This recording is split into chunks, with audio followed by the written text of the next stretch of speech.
got to cover the PS3 launch and the PS4 launch. The PS3 launch first. So we're coming off the back of the PS2, which has sold 155 million units. It was the most successful console ever. And Sony, they were taking a bullish approach where they almost thought, oh, we'll win the next generation. That's how it felt anyway. They dropped this console, which was way too expensive, even though the tech at the time was really good, and it was good. It was £425, and it was just too much. It was just too much. The price just slowed down the sales on that, I remember. And at launch, we didn't sell many, and the ones we did sell got stolen by credit card fraud. I remember, I think I lost about, I lost thousands on that bloody console. Anyway, the reason why I'm bringing that up is because I really wanted it to do well, but it didn't. So the press used to ask questions, you know, how's this doing, how's that doing, every so often. They asked me about the PS3. I said, well, it's not selling. It's not selling. They're just gathering dust in the warehouse. I said something like that, I can't remember. Next minute, it was everywhere. It went into the UK, then it went straight over to Asia. And I think I've still got I could probably still find some of the articles online about it. But I remember Sony phoning us up, they were not happy. They said, what have you done, what have you said? I've just told the truth, it's not selling, To be fair, they were alright about it, but they were worried about it. It got a lot of bad press for them. And it wasn't too long after that they reduced the price, but I just remember that panic that day when they were kept on phoning me up going, what have you done, what have you said?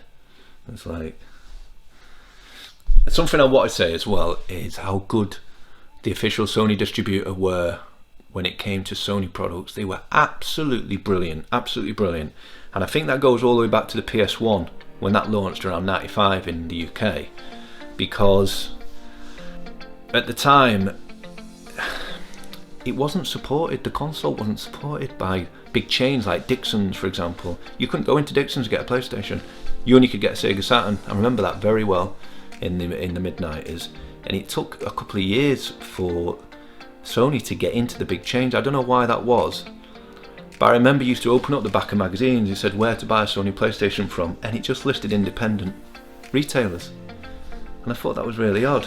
So I think Sony love independent retailers because of that, because of the PlayStation 1, and they were absolutely brilliant. I just thought I'd say that, they were brilliant all the way through. When it came to the PS4 launch, my god, we got thousands, so thank you for that, it was awesome.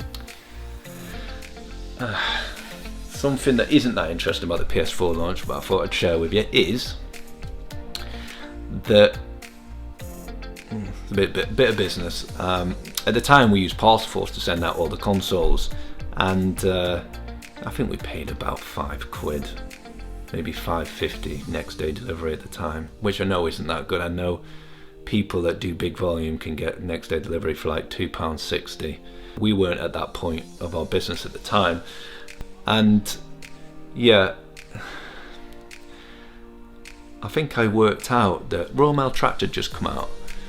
Royal Mail Tract did us a deal, I think it was £1.70 or something for Tract, and I think nearly all Tract were next day. It wasn't guaranteed, but I think it was like either 1 to 2 days off the top of my head. And I remember having a meeting, calling the guys and into the office and saying, guys, I've done some sums last night, let's do the PS4 launch, but we're going to shift everything from Parcelforce to Royal Mail Tract. How many consoles are we going to lose? Like, how many are going to go missing based on the data we've got? And they were like, I don't know. I'll tell you how many we're going to lose. We're going to probably lose none, but we can afford to lose over 40, and we're still going to make a profit based on sending it, you know, instead of using Parcelforce. And they couldn't believe it, like, wow. And it made them realise that at that point we needed to move away from expensive couriers because they were killing us.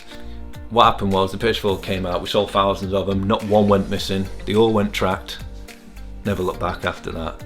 Fair play to Royal Mail, I will say, the Royal Mail Tract service is good.